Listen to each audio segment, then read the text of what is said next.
hmm I've been explaining to law enforcement, yes, that these five sons, yeah, they're in the wrong grades. Uh-huh. And their civil rights are being violated? Yes. Their due process rights? Their protections of the law? Yes.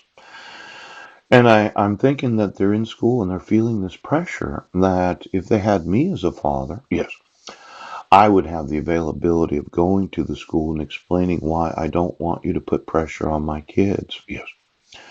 Now, my sons, I'm sure they're going to do just fine in school, but we're going to get them in the right grades. Yeah.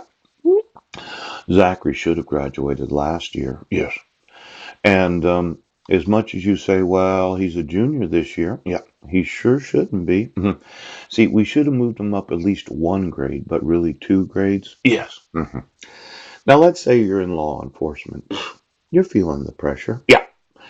And you're thinking, well, I'm going to get sued. Yeah. For kidnapping. Now, I, as a father, have certain burdens when parenting. Yes. I have a burden to relieve you of any and all authority. Yes. To enforce any law so that you no longer have any law enforcement authority. Yeah. Now, the way that I do that is I sue you and I have you prosecuted. Yes. It's really interesting. Once you get a lawsuit, and it involves kidnapping, yes, false police reports, yeah, false imprisonment, fraudulent mental health evaluations, yes, torture, torment, war crimes, yeah.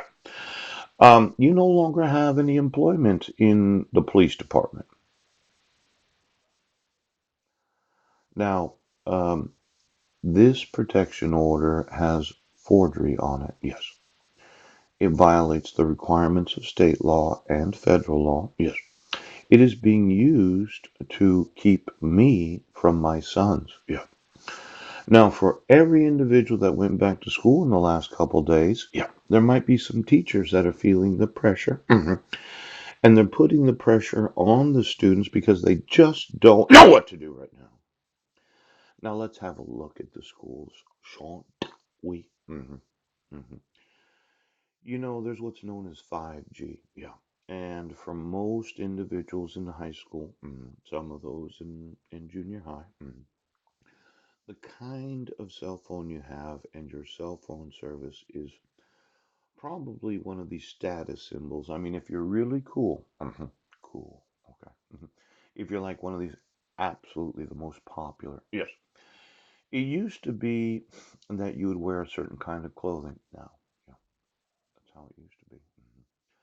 But today, it's probably the kind of cell phone that you have. Oh, now I know we haven't had a large number of cell phones in any schools for the whole summer. Yes. But wouldn't it be interesting to see the effect of multiple cell phones, yes, in one location, approximately two, three, 400 of them? Yeah. That the school says we have to turn it off and nobody's going to listen to that. They'll just put it on silent. Yeah. So that every time that they go back to their locker, they've got to see if they got any text. Could you GPS the location of every school in the United States? I'd sure like to. And since those locations really haven't had any significant cell phone service, why don't we see the